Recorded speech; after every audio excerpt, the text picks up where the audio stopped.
You know who it is, the horror flick, digger ditch, super six, big Mitch. And I'm kicking in doors with 030s. And I'm bringing 28 101s because we Vegas Sons, the Meadowlands. It's the Meadow Mans, it's the Meadowlands where we clown dance. Nah, welcome to Vegas Chronicles with your man, horror flick, Big Mitch. And y'all already know where I'm going with this, right? Yeah, hubba dub scrub, hubba dub, hubba mother dub. Nah, welcome to Vegas Chronicles with your man, Big Mitch, man, from Super 6. Today, like every other day, man, you know I'm going to answer questions like I normally do, man.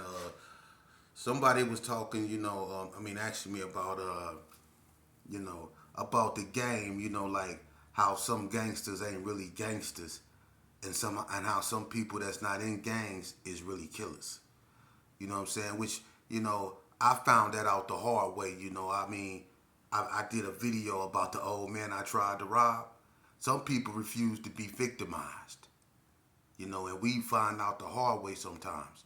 I tried to rob an old man and carry arms one time, me and my, ex-homeboy Rocky, and the old man ended up, I had one bullet in the gun. I ended up shooting that bullet out in that house. That old man got a hold of me, man, and he put a jab on me, man, so cold, and I was in there screaming, I'm 13, and he was going, and wore my ass out up in that house.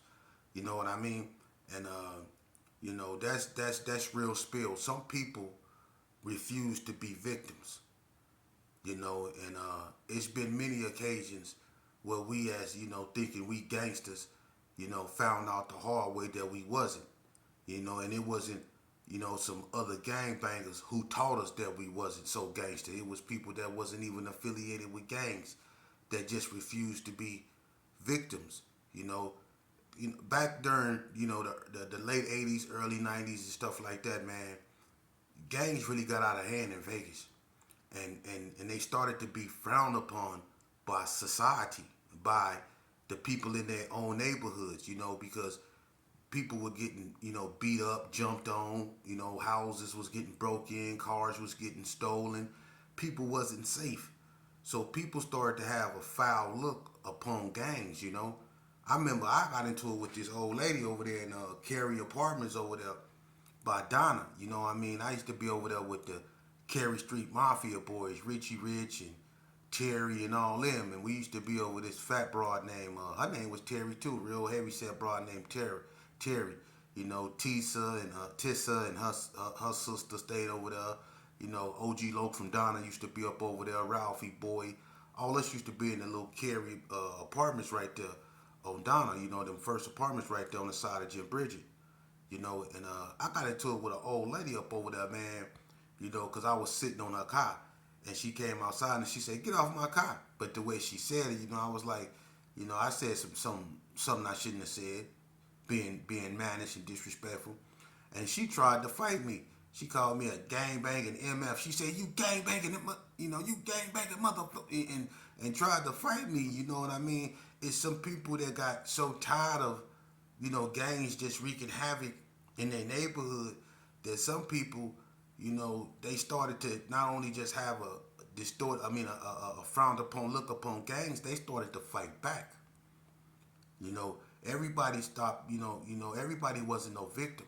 And there's been many cases, and I don't want to, talk about, nobody's, homeboys or whatever, but it's been many cases where it's been incidents where, like for instance, what happened to Tiptoe at the store up there with the security guard, and them trying to take his pistol or whatever, but Tiptoe ended up losing his life. Myron from 40 Block, he ended up losing his life. That security guard fought back. You know what I'm saying, and it ended bad. And there's been plenty times where stuff like that happened, where people then tried to do something to people and people fought back and it didn't go their way, man. But that's just the game. That's how it is. It's been many times where we've tried to pull licks. I've tried to pull licks and it didn't go my way. I didn't try to rob people. You know what I mean? Look, I remember one night, Vegas Chronicles. It was me and Pookie Red. He can verify this. So can Jody Mack. It was me and Pookie Red. Pookie Red had this white photo Lincoln, right? And we were just out and about doing what we do. You know what I'm saying? I was robbing everything. Every time we made a stop, I was robbing everything. We went up there to Tarks. I think that was Tarks or Frank's. It was Frank's. Frank Hawkins Clubs, Frank's. We went up there to Frank's, right? Because they closed Tarks after Scooby got killed. It was Frank's. We went up to the Frank Hawkins little club he had, right? And I was robbing everything in the parking lot, right? So we go back to the Gerson. We get to the Gerson. And it was this one dude, man. He looked like he was a trucker or something, but he was trying to buy some dope. And he walked up to me and he asked me if I had something. I said, "What you trying to get?" I ain't had no dope, but I had every intentions on robbing him. And he said, he had $100. And I'm like, "Oh yeah." I'm figuring if he trying to spend 100, that means he got some more. And you can see he was dressed in his uniform and everything. So I told him to walk over here with me, acting like I was going to get him, and I was trying to get him up over there closer to Jody Mack house. This when we, pulled back up in Prison St. Circle. And I ended up pulling a gun on the boy and going up in the boy pockets and taking his money, woo-woo. While as I'm taking his money, I took my eyes off of him when I was going and checking his pockets. The dude reached out and grabbed a gun. Now, man, the dude is fighting for this gun, man, and he overpowering me. I'm a little kid. I can feel myself being overpowered by this dude. This dude was about to take this gun from me, man. I can feel it. And if it don't be for Pookie Red, because Pookie Red stole on the dude, came out of nowhere, hit him with a two-piece, boom, boom, and was on him, knocked him off me. If it don't be for Pookie Red, that dude take that gun from me, and that dude probably used that gun on me. But I can feel him taking it from me. Because he was stronger than me. He just was overpowering me. And all he needed was a couple more seconds and he would have had that gun.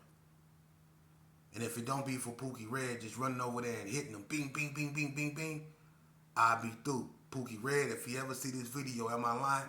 You remember that day right there in front of Jody Mack house, I tried to rob that man and that man snatched that gun? And he almost had that gun and you had to run over there and hit that man and get him up off me? See, some people refuse to be victimized. I could have lost my life that night. Out there robbing people. Some people refuse to be robbed, and there's been many incidents, and I done been in the jailhouse with people that's been shot up by people they tried to rob. And there's been many incidents where people have lost their lives trying to rob people that refuse to be robbed. Or tried to jump on somebody who refused to be jumped that was packing. A lot of things, listen, homie, and I done been in a lot of situations where, for instance, I remember one time, man, you know what I'm saying, we was at Miller's Outpost. You know what I'm saying? Remember we used to go to Miller's Outpost to get the acid wash jeans and stuff? We up at Miller's Outpost, man. We get to tripping with some white boys, you know what I'm saying? It was me and a few homies and stuff. We get to fight some white boys up in there, man, and one of the homies had a gat, you know what I'm saying? And we asked this, I'm trying to get the gun, I'm trying to bust, because these are big-ass white boys. You know what I'm saying? And this dude here, he's so scary, he won't even give up the gat, you know what I'm talking about? He talking about there's people up in here, there's too many witnesses. Fuck the witnesses. They finna witness us get beat up, nigga, if you don't give me the gun, excuse my French, but we finna get smashed up in here. You know what I'm saying? So sometimes you think your homeboys be gangster, and they don't be gangster, man.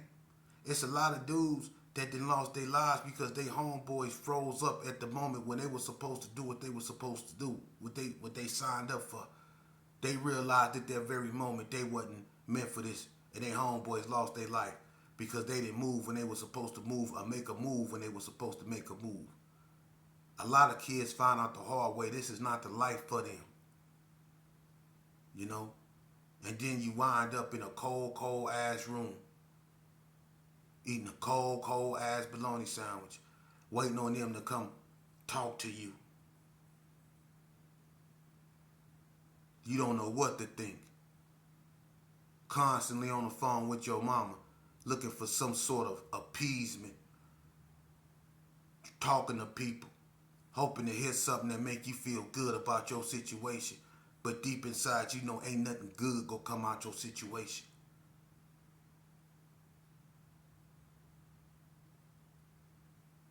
You know, I do Vegas Chronicles because I want your children really to see what they really signing up for. You not signing up to be no notorious thug gangster that people go talk about for the end of time, man. You signing up to be another statistic, man. Either you go be covered up under a sheet or you go be put up in a cage. That's what come with this game. And when you put drugs in that, you end up sitting up in front of bail somewhere, asking for $2, strung out on something. That's what this game do to you, man. It stresses you out. It burns you out. It destroys you physically and mentally. That's what this game does. You know, and you find out sometimes the hard way that you not so hard. For real, you find out the hard way you not so hard. It's been many times.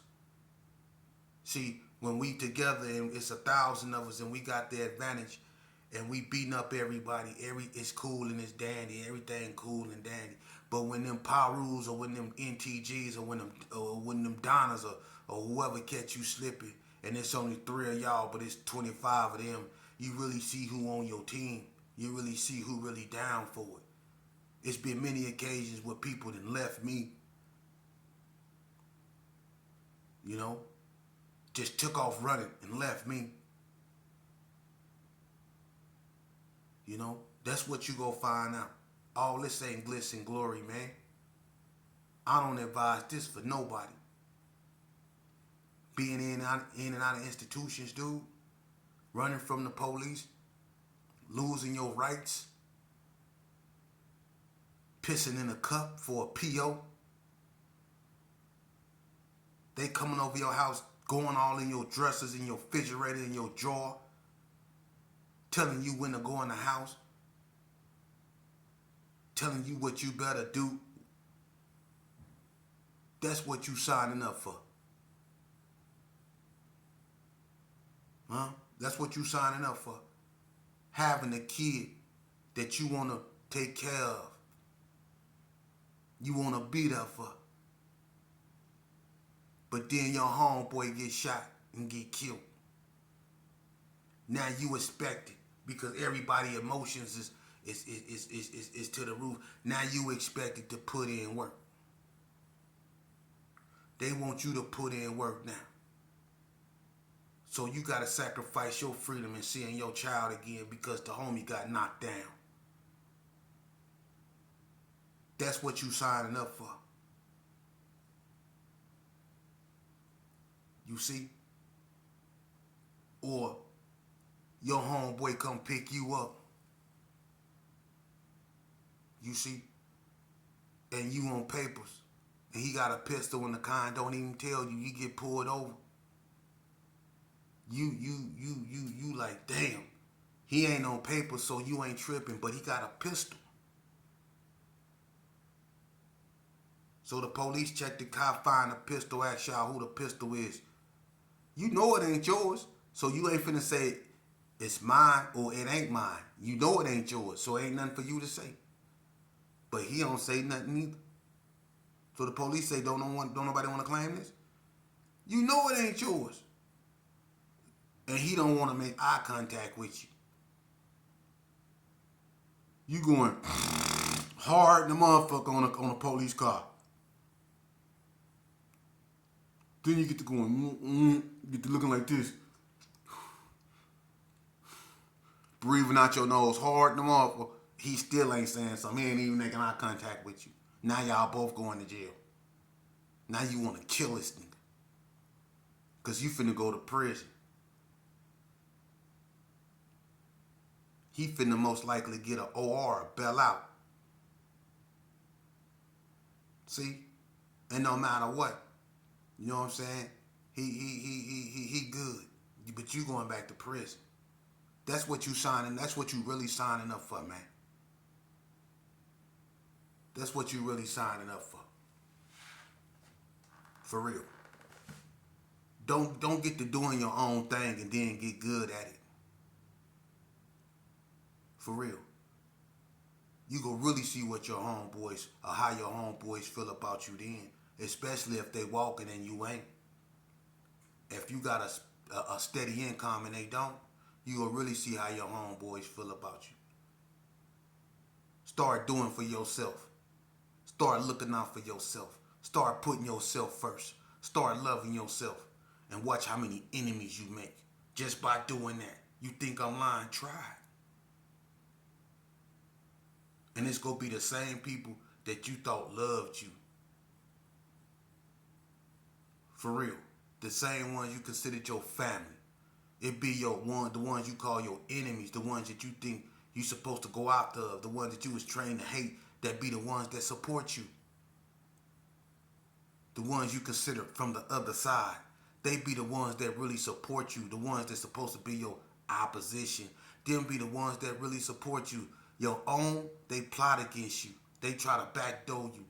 It be the ones that you used to shoot at, that you used to fight, that you get to really know as you get older, and then you realize them is your family, them is your real homeboys, them is your partners. I'm not saying all homeboys is foul, but we both know, and we all know, it's far too many of them that's rotten to the core. And then you realize people that you used to hate be some of your closest friends or become your closest friends. Because they've been done the same way by their homeboys. It's all the same nonsense, man, in every hood. In every hood. And everybody ain't no victim. I'm going to tell you who refused to be a victim. McNeil's Quick Check during the Rodney King riots. Remember when he sat up there on top of his roof with that Uzi? Did nobody run up in his store and tear his store up? Did nobody tear McNeil's store up, did they?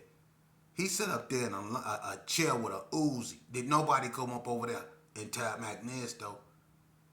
McNeil's ain't never been victimized. Whoever went in his store and just snatched and took everything up out of there like we used to do. Nobody never did McNeil's like that. He refused to be victimized. They tore up Super 6 and had bags. D-Wack had a garbage bag, a bag of liquor, carrying it across the street from Super 6 during the riots. But did nobody go up over there messing with McNeil's Quick Check? Because everybody ain't no victim. And I remember that case a long time ago. I forget who that was. But remember them dudes tried to rob that, I think it was a white man, and he threw one of their ass through that window. Y'all remember that? He threw one of their ass through a window, and they was on the news, bloody as hell, cut up from being thrown through that window, getting put on a gurney. Y'all remember that? Yeah, some dudes found out the hard way. People fight back.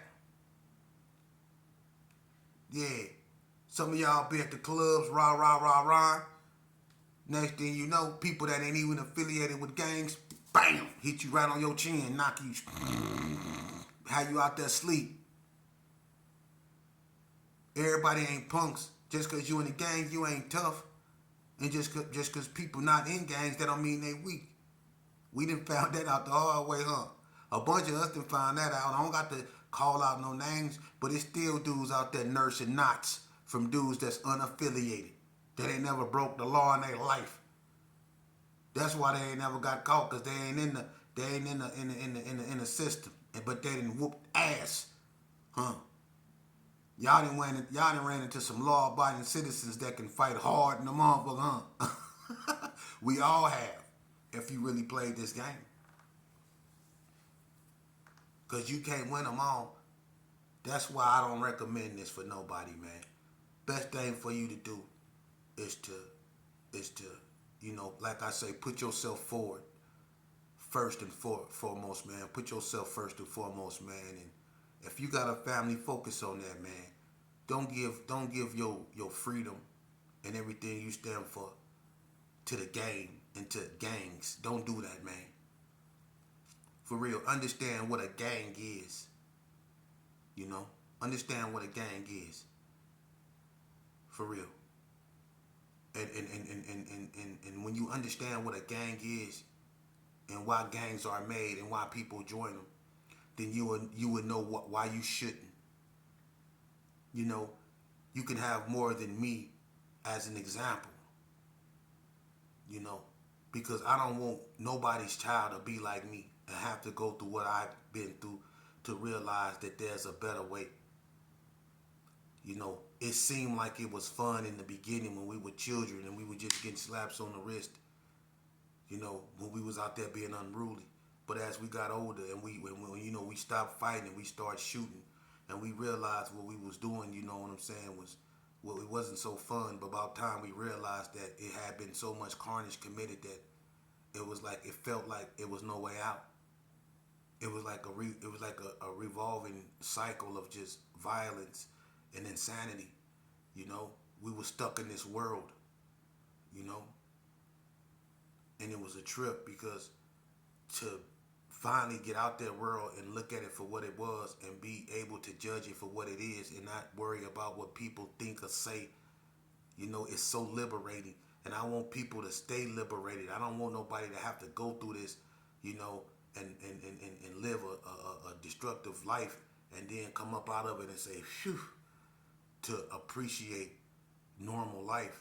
I want you to appreciate normal life while you have it. It's okay to be a nerd. It's okay to have a normal life. Go get a job and go to school and be a normal person. It's okay to do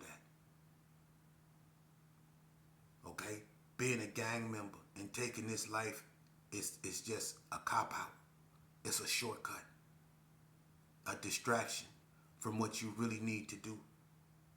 See, running the streets distracted me from going to school. I didn't go to school. I ran in the streets. I wanted to be in the streets. You know, I shunned spirituality. I shunned church. I disrespected authority. I thought being an Elko was cool. You know, I thought running from the police, you know, was cool. I thought drinking, smoking sherm, running around with 12 gauges and trench coats was cool. I thought gang banging, shooting at people, I thought that was cool. But if only I knew where I was headed and what I was going to go through. Because I went to prison for a very long time, was stabbed up in prison. And I learned a lot of things in prison. When they take them guns out your hand and they put you in an institution. And they take all them drugs and that liquor away from you and them cars and them females. And they put you in an institution. And they put you in there with your homies and you really get to know one another. You become bitter because you realize everybody ain't who they say they are. See? How many of y'all was H. Coon Booms before you went to the pen, but went to the pen and became bitter enemies? Because such and such got up there and got to turning down fades, or such and such got up there and got to messing with them boys, or such and such went up there and got to be working with the administration. How many of y'all went through that? Am I lying? Am I lying? For real. So if you listening, if your child is listening, look here, youngster. Take it from me, man. What your father is telling you is real. What your mother is telling you is real. Listen to her. I wish I would have listened to mine. You don't have to prove yourself to nobody. If you have a mother and a father that's willing to be in your life and care about you enough to make you watch me and listen to me, then show them the respect that they deserve by doing right because they really love you. Because what I went through, brother, I don't want you or nobody else child to have to go through. You don't have to go to prison. It's not a rite of passage. You can go to school and go to college. That's your true rite of passage. That's why your ancestors lost their lives, for you to be able to have the opportunity to have an education up under real racism. See, not this racism. They face real racism, but they still fought for you to have the opportunity to be successful in life. Take that opportunity that people allowed you to have, people that sacrificed themselves. That's real sacrifice. See, we talk about the homies, But what about your ancestors that sacrificed their lives for you? How many of y'all homeboys sacrificed their lives for you? How many of them you think will? Keep it real. How many of y'all think y'all homeboys will sacrifice their life for y'all?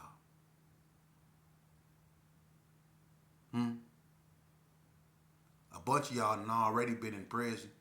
How many of y'all can rely on them to send you some money? Yeah. Yeah. So youngster, if your parents is telling you something, listen to them before a judge tell you. You don't want no judge telling you nothing. Listen to your parents, man. Especially if you're lucky to have them. Okay? Don't call them old and make mockery of them because they, you know what I'm saying, they didn't calm down. What they telling you is real. It used to be crazy back in the days. What y'all youngsters doing ain't nothing compared to what was going on back in the days, man. Okay? It's better for you to just go to school and have a life. Be happy, man. We done been to enough funerals. There's more churches than stoves on the west side. There's more churches than anything. But yet it's so much death. What God at? Huh? Everybody claiming they found him. Well, where he at? Why so much death, but yet so many churches on the west side?